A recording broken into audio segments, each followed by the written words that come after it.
Hey everybody. Today I thought I would try to record some process stuff. I'm doing an exercise today where I am going to do my best to duplicate a panel from something that I read a lot. I recently just read through Tomie again. Big fan of Junji Ito and everything that he does, so I thought this would be a great place to start. One of the things I'm trying to work on in my own art right now is to get better at doing black and white stuff and doing gray tone stuff. People who have seen my art before, honestly, if you're on this channel right now, you probably have seen my art before. It's the only way you would know me. I do a lot of color stuff. It's probably the thing I'm best known for, and it's something that is really time consuming and looks great, but it takes a really long time to do, and it really slows me down in terms of like all the stories that I want to tell. So something I'm kind of interested in figuring out better how to do is more black and white stuff. I recently released a black and white comic with John Solito for Wild Hair Comics called Circuit Champ that came out really well, and kind of encouraged me to think that maybe I could do this with more stuff, get more stories out there, and just generally do a better job being a cartoonist. So I'm calling this series Paneling because I thought it needed a catchy name, and I thought that sounded pretty cool. And what I'm going to do in this series is really just take panels that I think are interesting and do my best to kind of duplicate them and maybe learn a little bit about process along the way. I am self-taught, and this is kind of how I have learned how to do things in the past, so I thought maybe I'd give it a shot again and record the process this time so that I can embarrass myself in public, and you can all maybe learn something from my embarrassment. So okay, we got this picture here. It's a panel from Tomie from a story called I can't remember what the story is called. It's either called Beach or Ocean or something. In any case, this is one of the more disturbing Tomie stories. This is a child finds Tomie's hacked up body washed up on the beach, and she drives him crazy and tries to become his mother as she slowly regenerates, and it's really one of the more disturbing stories because it's Tomie exerting influence over a child. Usually she's just messing around with men or older teenagers who you don't necessarily feel as much sympathy for, but in this case the target is a child, and it's a rough read, but it's one of the more terrifying Tomie stories, and it's one that has really made a large impact on me. And another reason I wanted to do some Tomie stuff is you can see that Tomie is very twig thin, as it were. I'm working on a story right now with somebody, and it features a very thin character. And that's not something that I have a whole lot of experience with. If you read the Marikuru comics, you know that most of my characters are very meaty. They have a lot of heft to them. And so I'd like to get a little bit more experience drawing with anatomy drawing for somebody who is a little more slender. So we're going to work on this. Obviously the background is also very detailed. Maybe we'll get some stuff in there. I've been talking for a long time now without actually putting pen to paper, so oops. So yay. Hi. Okay, so now you can see that I'm drawing in real time. Not that there was ever any doubt of that. So how am I going to get started on this? I'm going to box off my own drawing area first. And I'm going to kind of do this all by eyeball. And that is going to maybe... I've already kind of got it a little bit different than the original, but that's okay. We know it's not going to be exactly the same.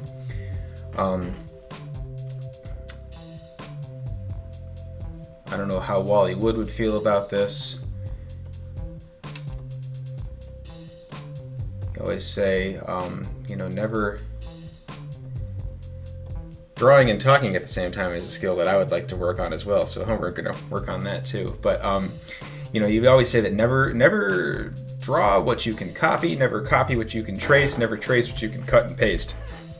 In this wild world of digital art, you can cut and paste just about anything. So, you have to kind of find the spirit of that mantra instead of the actual practice of it, because you can just straight up steal stuff now, which is not good. I think that, and then we kind of got to figure out how it is that she's standing, because she is wearing a flowing garment. Oh, here's another problem. I'm doing this all in one layer. This is a mistake that I make all the time, which is failing to realize what layer I'm on. Especially at the pencil stage, especially when I have a reference on the board. A lot of times I'll end up drawing over my reference, and then I'll go to like adjust my sketch, and I'll erase part of my reference, and I'll go, oh, that's good.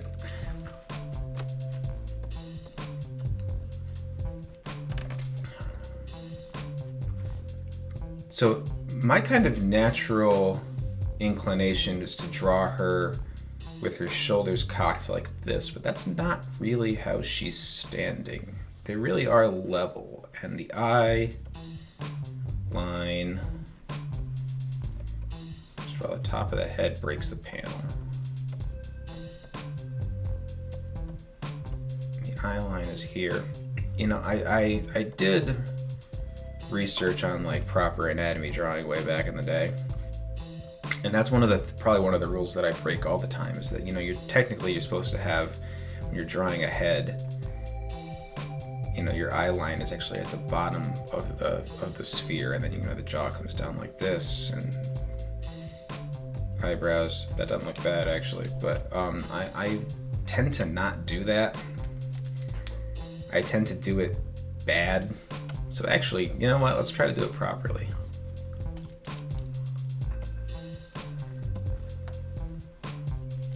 And I have trouble sometimes getting the size of things correct on the first go. But let's kind of play with this a little bit. Tomie is really cool as a character because she is very expressive, and she's very subtly expressive.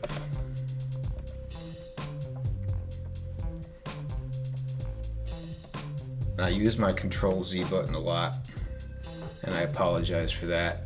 Back when I was first starting to draw, and I used to have a laptop computer and a Wacom tablet, like the actual like a USB drawing tablet. Like, it wasn't a drawing monitor; it was just a tablet, like a big mouse pad with a pen.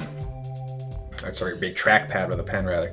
And I put it on the keyboard, and I would draw on that. And I would go over to my friend's house all the time. We'd sit in the basement, watch movies or whatever, and I would just be drawing on this laptop thing.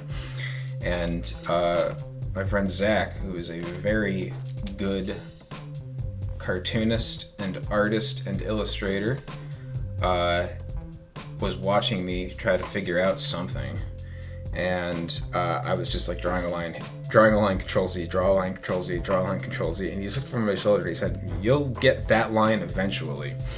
And I laughed because I never got it.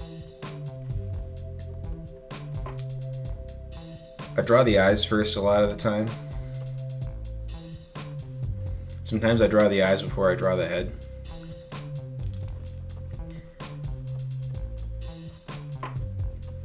And I'm not going to get this exactly the same as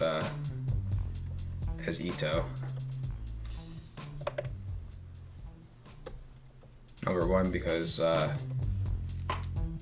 Ito's a master, and I am not.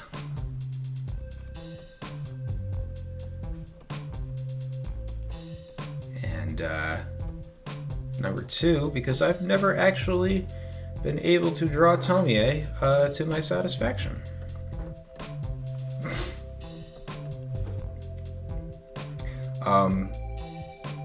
There's another Tomie story called Painter, story that I actually do remember the title of. And that is exactly what that story is about. It's about an artist who is unable to effectively draw Tomie.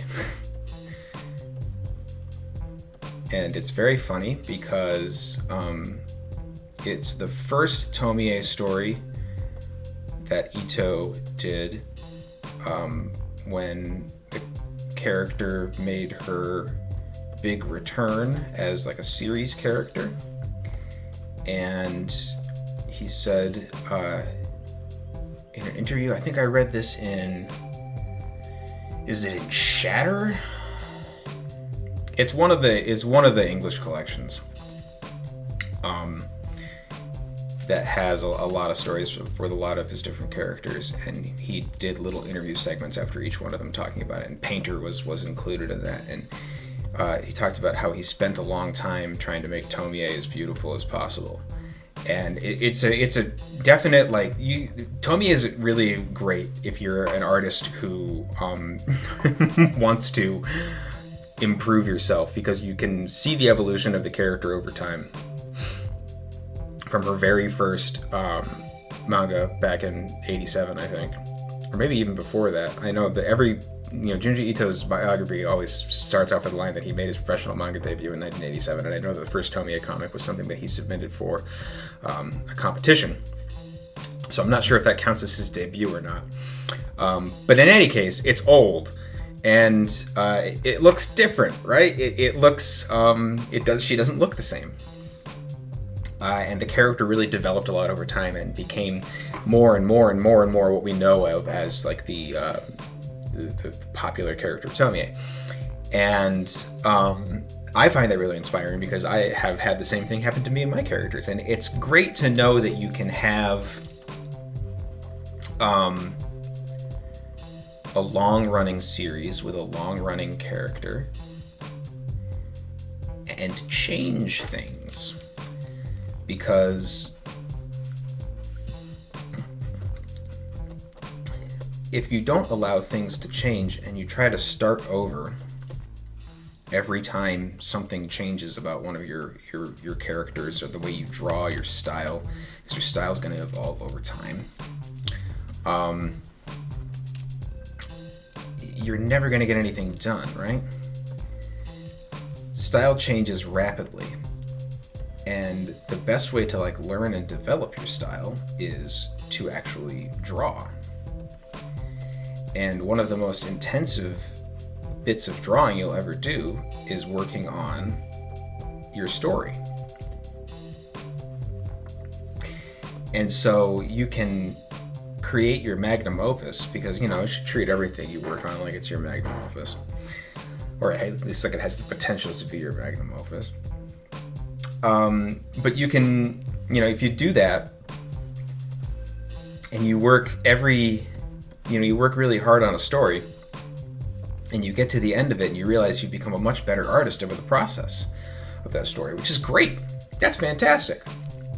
But the problem I see people saying, and I've seen people who will go back and they'll redraw over and over and over and over again because they have this problem, but they'll say, well, now I'm a better artist.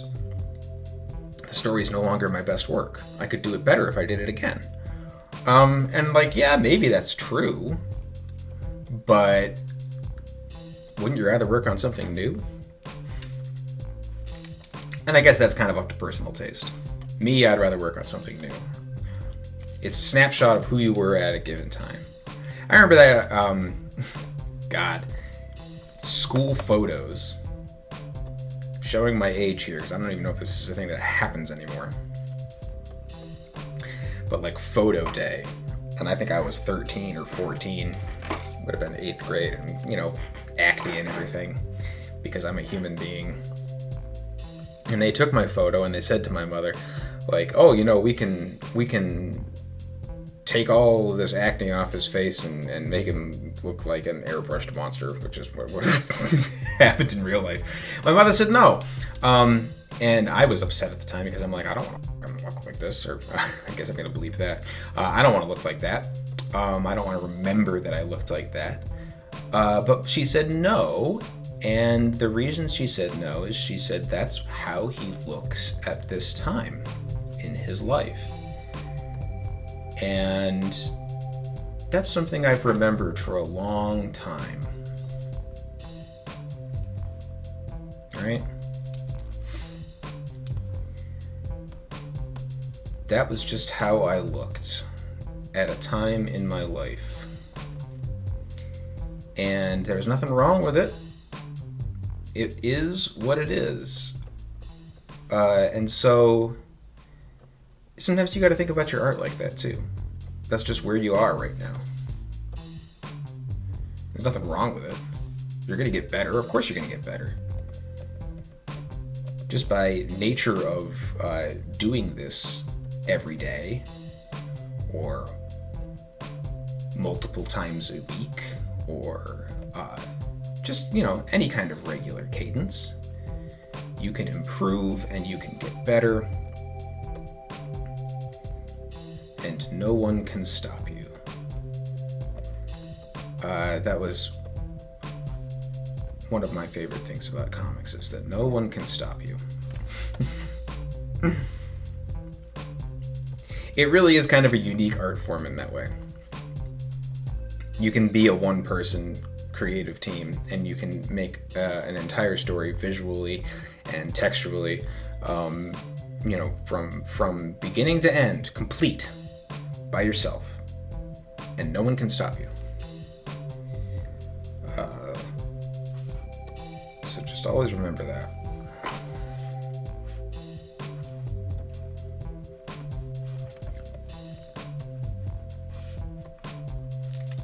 This is one of those weird things that is happening to me now. Because I feel like I'm doing a good job of replicating this, but I'm also not. Like, honestly, this is really funny because I on the one hand, I'm like, wow, this is actually a pretty good Tomie. This is one of the better Tomies that I've ever attempted.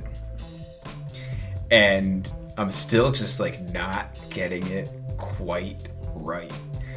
I was rambling on before about the painter the story painter, and the painter who can't get Tomie quite correct. And I feel like that way. I felt that way about the character for a long time. And this happens to me whenever I am drawing someone and the brief is like, they're very attractive.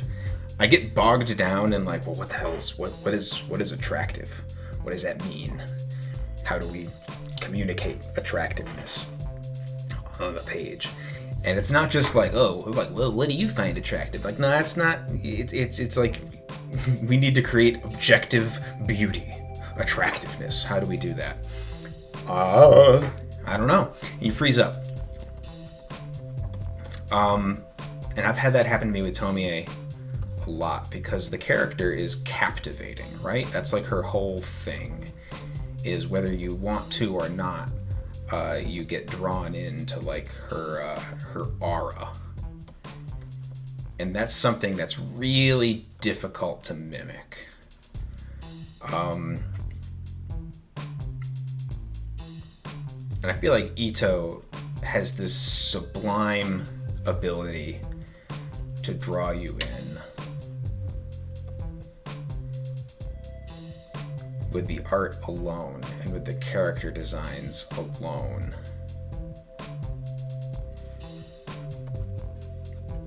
And he does a really good, because it's very funny with with comics and with manga. A lot of times, with manga especially, you get some same face syndrome with a lot of characters, and that's more of a problem with moe stuff than it is with others. But generally speaking, you have people with very low detail faces. And so when you have stories where it's like the crux of the story is this girl, and this happens in Tomie all the time. The crux of this story is Tomie is incredibly beautiful in a way that no one can resist. And you have this other girl who's kind of on the opposite side of the story, who is, it's not that she's ugly, she's just very plain, right? It's like, how do you communicate that someone is average looking? And Ito manages to do it really well, I think, with very low detail. But it's kind of funny when because you're drawing. These are drawings, and they mimic people. They look kind of like people, but they're not people. They're representational. And so to have them build that visual language and talk about how, like, well, one person is very attractive and one person is very plain. But if you kind of boil down to the raw ingredients, right, they really look pretty similar. So that's kind of what I think is interesting about the way that we read this stuff is, and the way this stuff is created so that we read it correctly.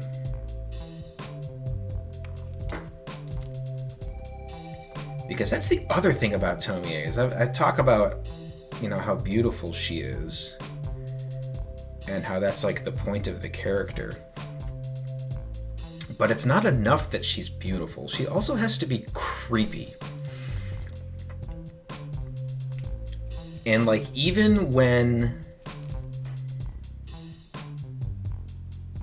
she is doing something, you know, objectively beautiful, she still has to be a creep.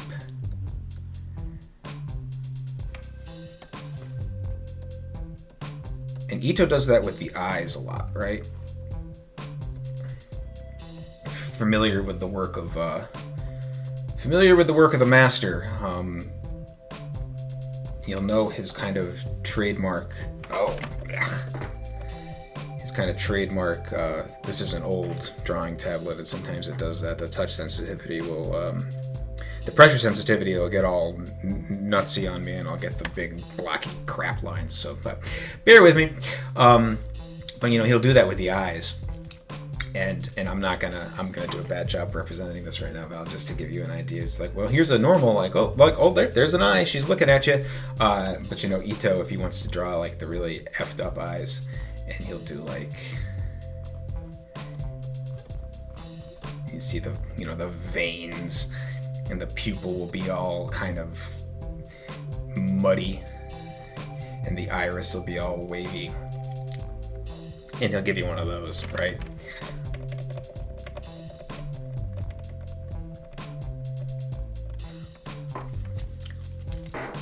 But not in the way that, like, AI can't figure out what an eye looks like. When AI first started getting popular, I remember people talking, AI apologists, right? Being like, oh, well, you know, everything looks all effed up, but it'd be great for horror, right? It's really great for horror. And it's like, no, it's not. That's the biggest problem with AI, is it completely lacks any kind of intentionality.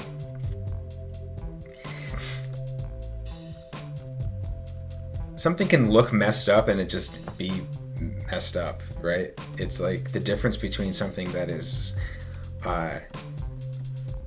very wrong, you know, very, very wrong in a very intentional way, and Ito does that kind of crap all the time.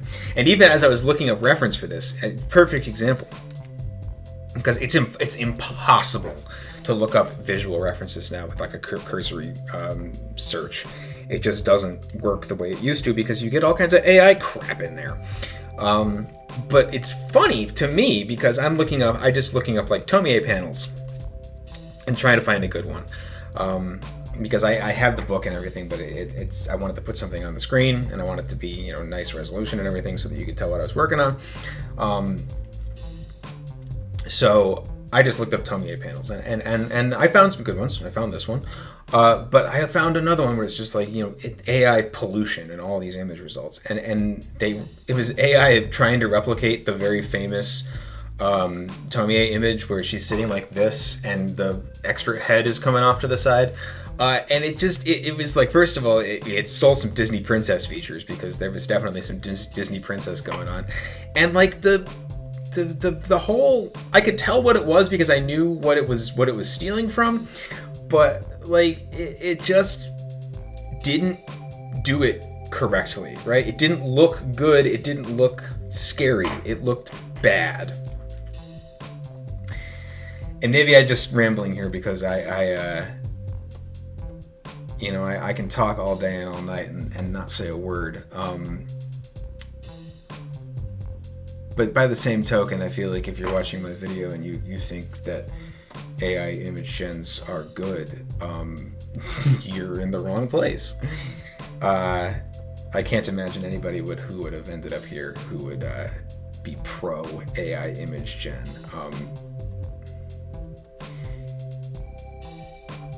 Illustration is about human labor.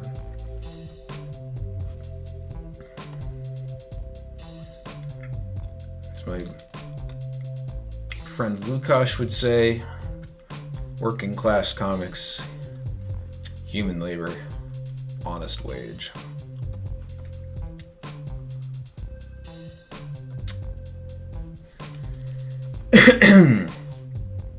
Alright, here's another error that I have made. I gave her too much hair coming over her shoulder.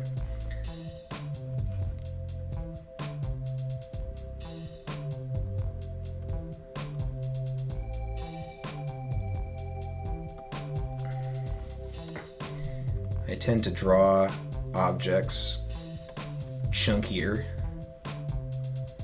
That's one thing that I've noticed as being a disadvantage of working digitally, is I tend to be way zoomed out in the thumbnail, which puts my fine detail work at a pretty strong disadvantage.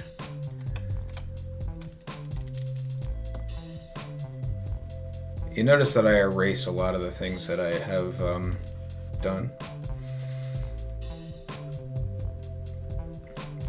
And I try not to be precious about it. That was something that I was taught early on, was that your eraser is your companion on the journey. And anything that you drew once, you can draw again.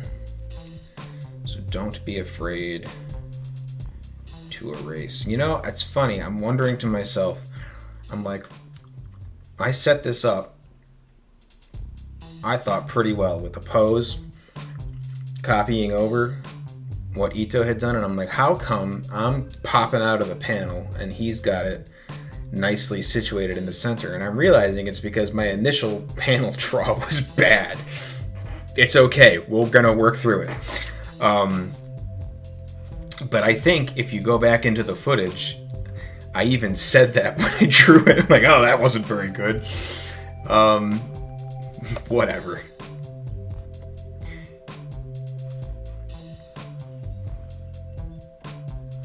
It is what it is. I like this page because she's standing in the wind. I like drawing things fluttering in the breeze. Alright, time to do the hands. Oh. Shouts to Laura Helsby, who is the best hand artist in the business. And I think part of the reason that they're as good at hands as they are is because they enjoy doing it.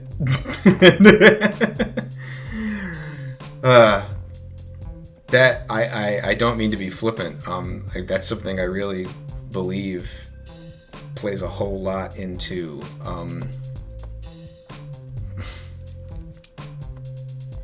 this is a disaster. Plays a whole lot into how good you can be.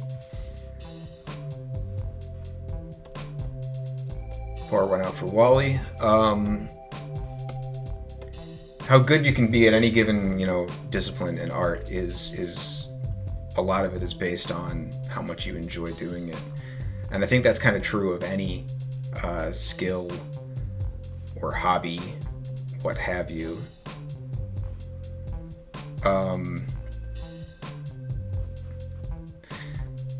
You can tell I'm having a hard time because I stopped talking. I used to get into these arguments with people all the time about the nature of talent and so on and so forth. And I feel like I've been quoted many times as saying that talent is not real and doesn't exist. And I do believe that. There's no such thing as talent. everybody has to work to be good at what they want to do. And I think that's a lot of the problem sometimes is you have people that really want to be good at something, and so they practice and they practice and they practice. People don't see the practice, they only see the results. And so they say, wow, you're really good at that. How did you do that?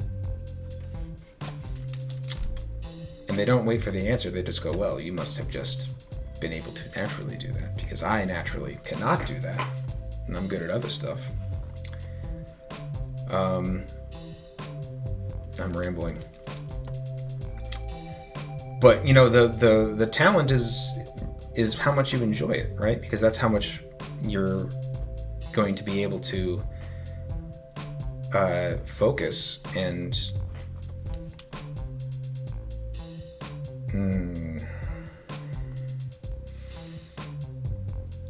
how much you're going to be able to focus and do a good job practicing on something.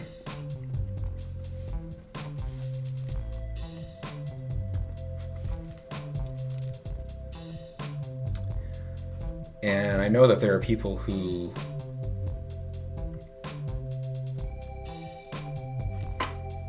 does that look like a hand to you? I'm gonna go with it for now, at least. There's this kind of psychological phenomena that I have always referred to as the want to. And it's when you wish that you were already good at something. You want to work on it. And I used this to explain why I don't enjoy physical exercise to my wife's family, because she has a cousin who we're very close with, and her cousin and her cousin's husband are very active people, and they're always trying to get people to go on runs and do yoga and all kinds of stuff that they find very entertaining, and I really find excruciating. And there was even sometimes where I said something to the effect of like, oh, I wish I could do that, because I'm a dumbass and I don't take my own advice, and sometimes I'll look at things and be like, oh man, I wish I was good at that. And they said, well, why don't you come with us and do this, and come with us and do that, and come with us and do the other thing? And I said, I don't actually want to do that. I just wish I already had. I want to have done that. Here's a better example, and a stupider one. But I was watching Lord of the Rings with a friend years and years ago, and at the end of it, they started describing to me the fantasy novel that they wanted to write. And it was suspiciously like Lord of the Rings, but with a few things changed. And it's like, oh, you don't really want to write a fantasy novel. You wish you had written The Lord of the Rings. And I'm not even saying there's nothing necessarily wrong with that. It's okay to be jealous of someone once in a while. But you have to be able to separate kind of what it is that you want to create and what it is that you just want to appreciate. Because it's okay to just appreciate something. You don't have to make it yourself.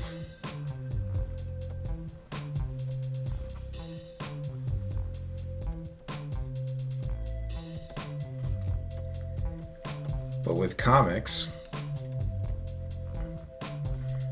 for me, the joy is in the work. And that's why I'm able to practice for hours and hours at a time. Because I love the work, the actual act. And all of the time, I see engagement posts that are like, what's your favorite part of making comics? And it's like, I can't pick one. I like the whole thing.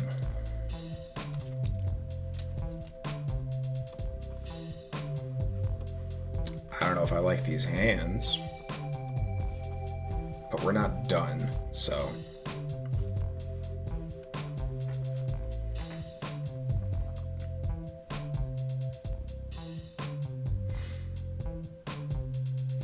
Here's another thing that's kind of funny is I realize because I'm going through this, I've been talking pretty much nonstop. And I'm like, boy, I really wish I haven't said anything stupid. Because the mouth just kind of goes. Sound off in the comments if I said anything stupid. Please remember that I'm a human being. Well, that fixes the tangent, but I don't know if it fixes the elbow. I liked the elbow better before. That right there, that's a tangent. That's a tangent. If you don't know what a tangent is that actually a tangent in the mathematical sense as well? It might be. In any case, it's when lines meet in a way that does not belie intentionality, essentially.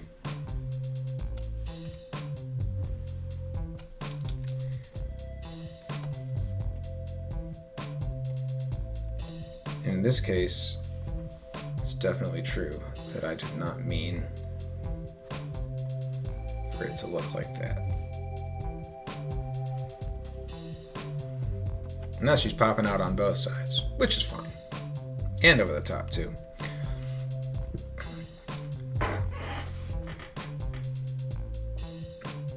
I gotta say that this is probably one of my better Tomie faces. It's still not right.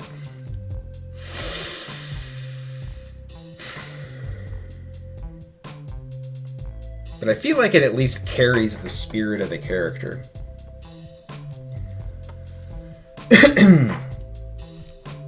And again, my style is not Ito's style. I am my own me.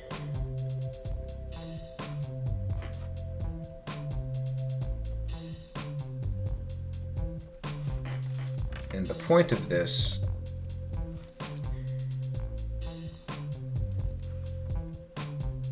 is to kind of figure out, mood, composition. Nah, that sucks.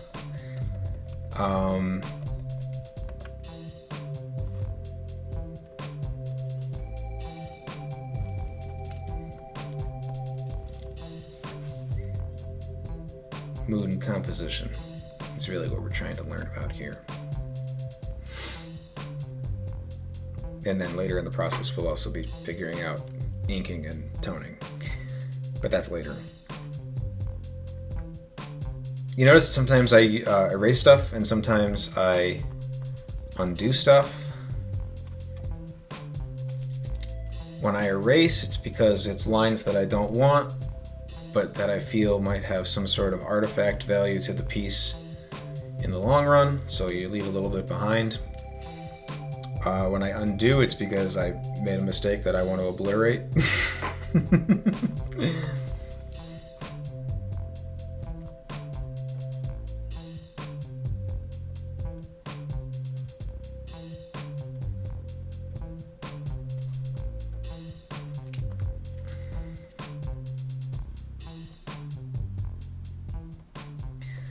Another reason I picked this one is because her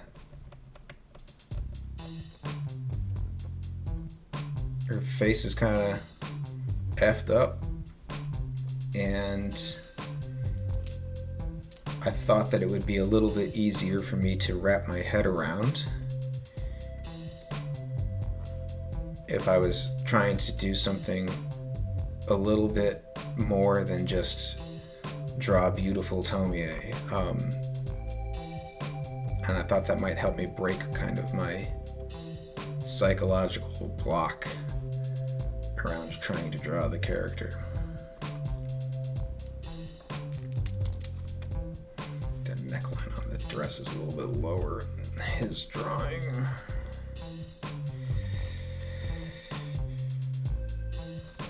collarbone, and then there's the cut here, which kind of goes into the fringe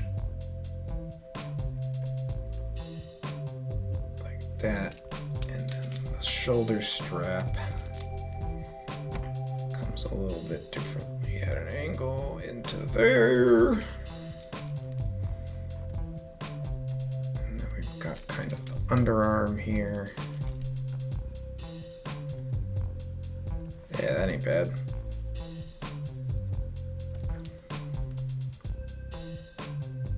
I'm actually pretty happy with this so far.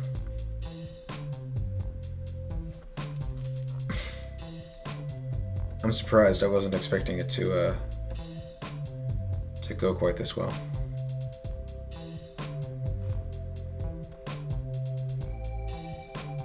And hell, if this makes it onto YouTube, you'll know that you'll know for a fact that I was happy with it, because whew, it means I sat down and I edited the video and I put music behind it, and I decided I didn't say anything too stupid to go on the internet.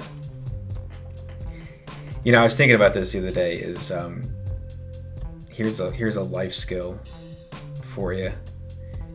Is don't be afraid to be embarrassed. That's a tough one, especially if you're on the younger side.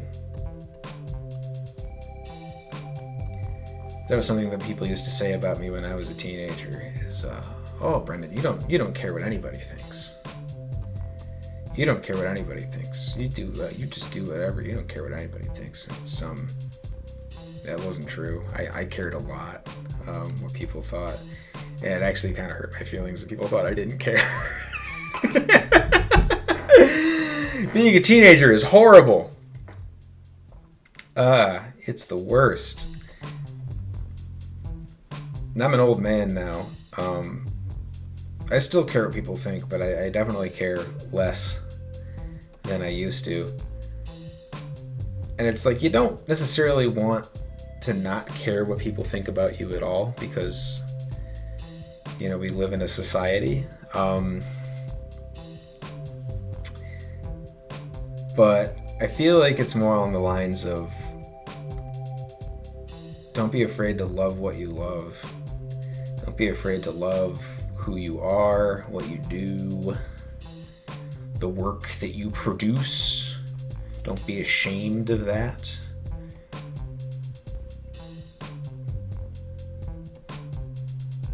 Because whatever you create is uniquely you,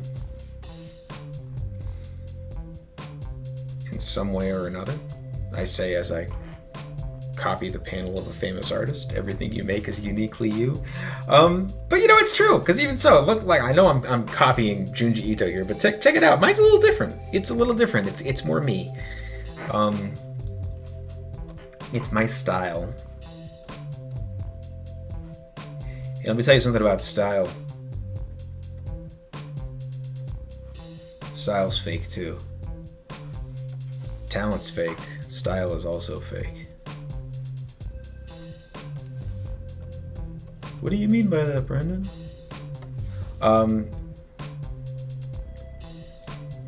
The way that people think about style is they think that, you know, you go to art school, and in one of your art school classes, you'll take like Finding Your Style 101, and the professor will come in and say, all right, class, today you're going to figure out how you're going to draw for the rest of your life. And you're going to put your name on it, and that's going to be your style, and that's what you have to work in. I don't know if people actually think that. That's something that I used to think, because I'm an idiot. Style is how you solve problems. It's the way that you operate on a piece to achieve a desired effect. And so my desired effect in this is to duplicate what Ito's done in a sufficient way to teach myself something about craft. And I feel like I'm doing an okay job. But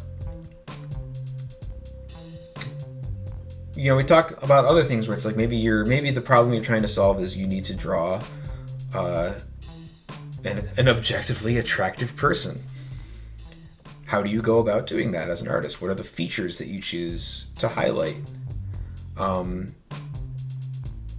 maybe you need to draw a beat up car. How would you go about doing that? How would you communicate that? And it's something that develops over a long period of time.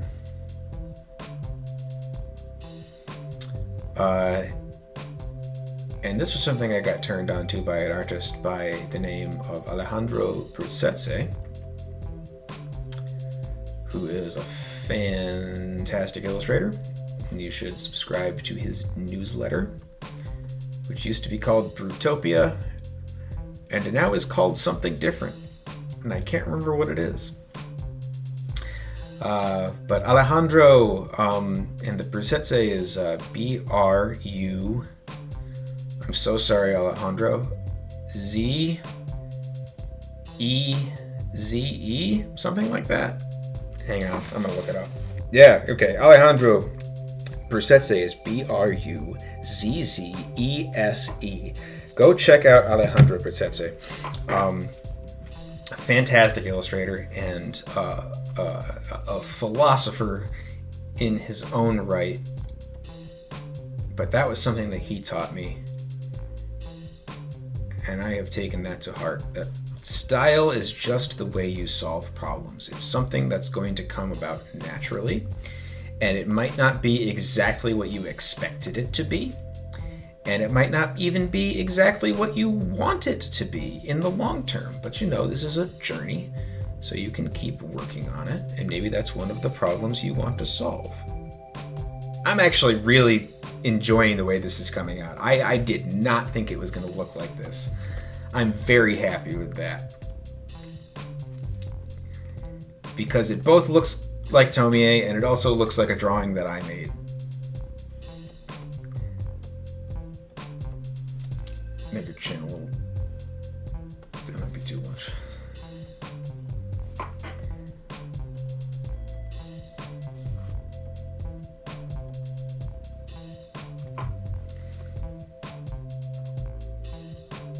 Neat. I can draw. Cool. Love it when that happens. Oh no, now we gotta do the background. Womp womp. I don't know if I'm gonna do the dialogue bubbles. I'll decide that later, I guess. As sketches go, this isn't bad. This isn't bad at all. Now I'm using a pretty thick pencil today too, so.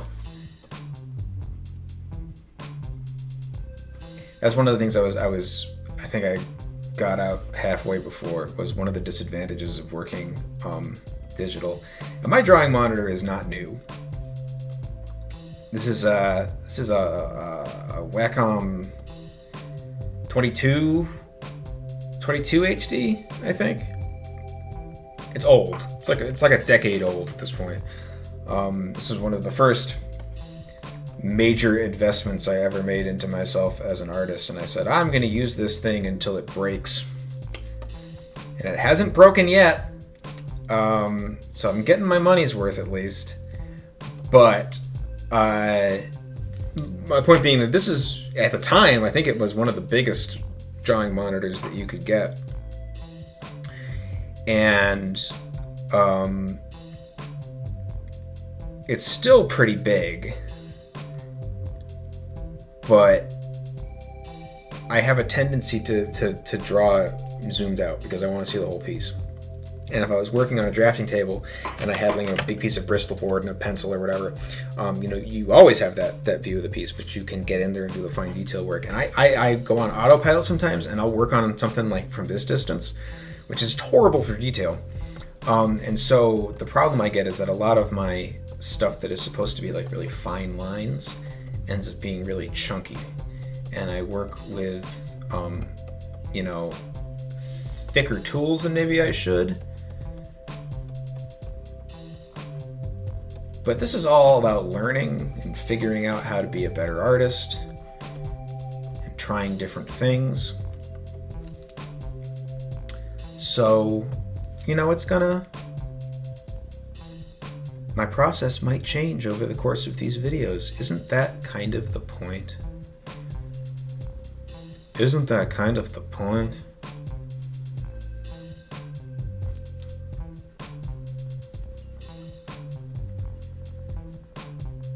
I'm gonna tell you something. It's actually nice to talk out loud as I do this stuff. I spend a lot of time hunched over my computer, decidedly not speaking to anyone.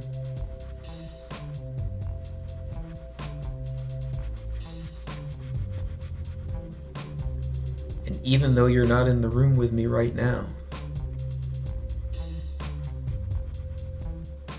we are together in spirit.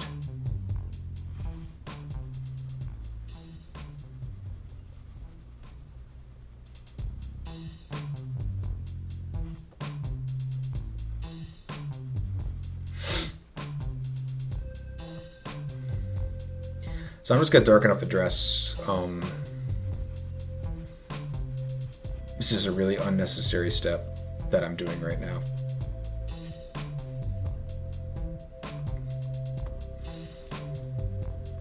Because I'm just doing a flat tone over this sketch. It'd be one thing if I was like doing highlights or shadows, but I'm really not. I just want the dress to be gray. I don't know, sometimes I just do stuff.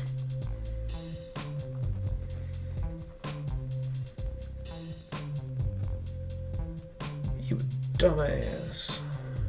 Get your ass whooped. Alright.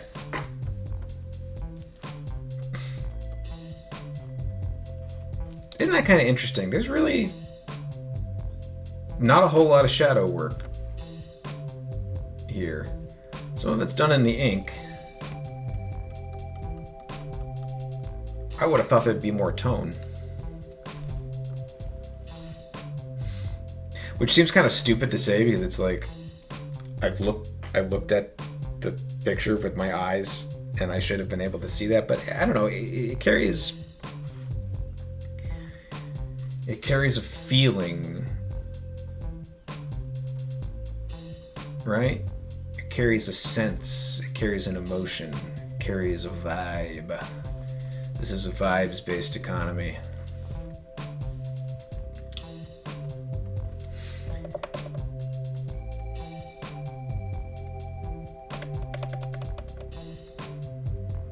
There's something that I think is really admirable about people who do traditional ink. And it's leaving white space of any kind. Because I always black things out heavily and then I'll go back and I'll tap into the white with an eraser.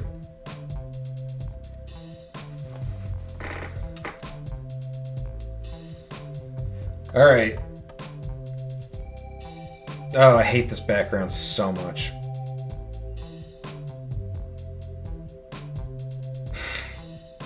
That's really funny.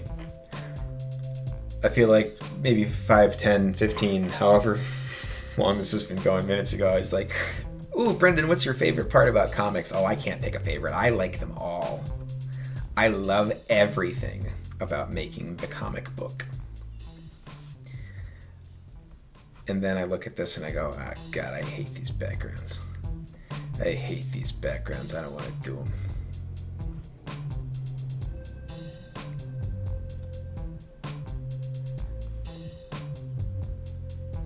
And I don't know what Ito's studio looks like in terms of like assistants. Because this is something that was always like eye-opening to me, is I would look at manga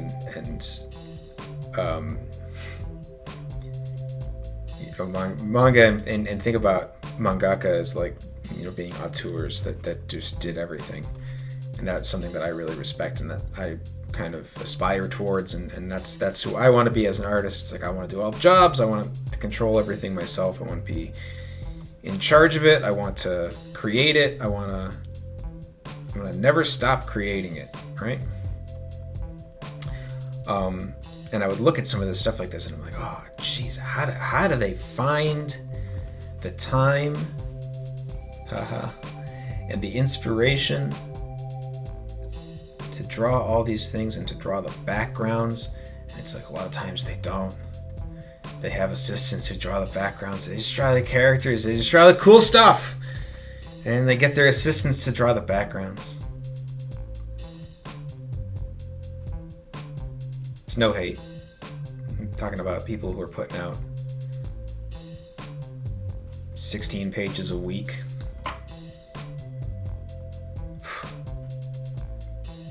Work culture in the manga industry is a little dodgy, my humble opinion.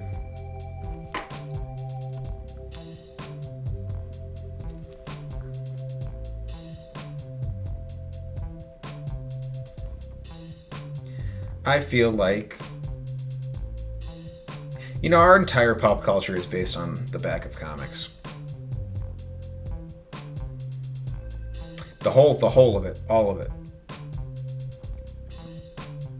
Without comics, modern cinema is completely unrecognizable. Without comics, modern television would be entirely unrecognizable.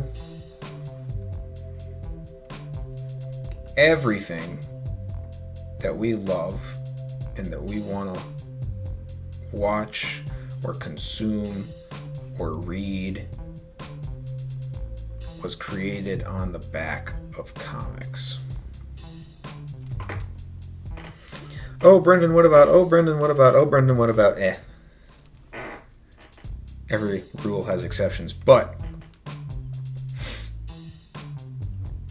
I'm still fairly confident in being able to say that without comics, the landscape of modern media is completely unrecognizable. And yet, the labor practices in the comics industry, in the manga industry, in the webtoon industry are despicable.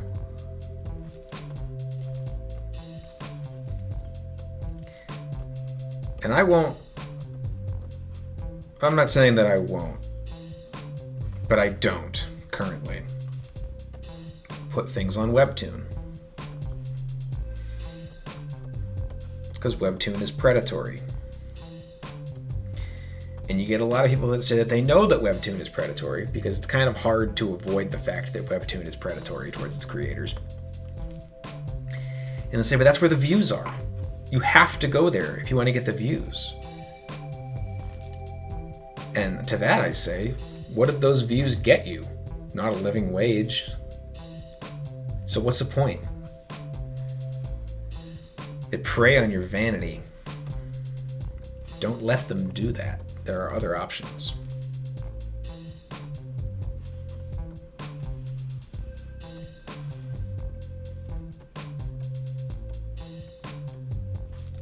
Even if you got a blog somewhere that you put your comics on, or I do a lot of stuff on Global Comics. There's plenty of other services out there too. Namikami is one that I'm seeing a lot lately. Comics app out of Australia. Sarab Bhatia. Real nice guy. Great platform. Worth checking out.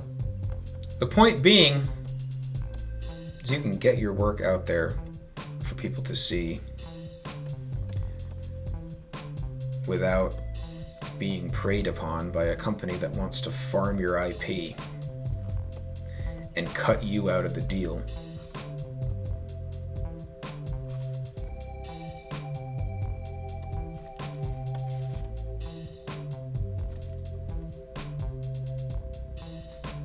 That ain't half bad.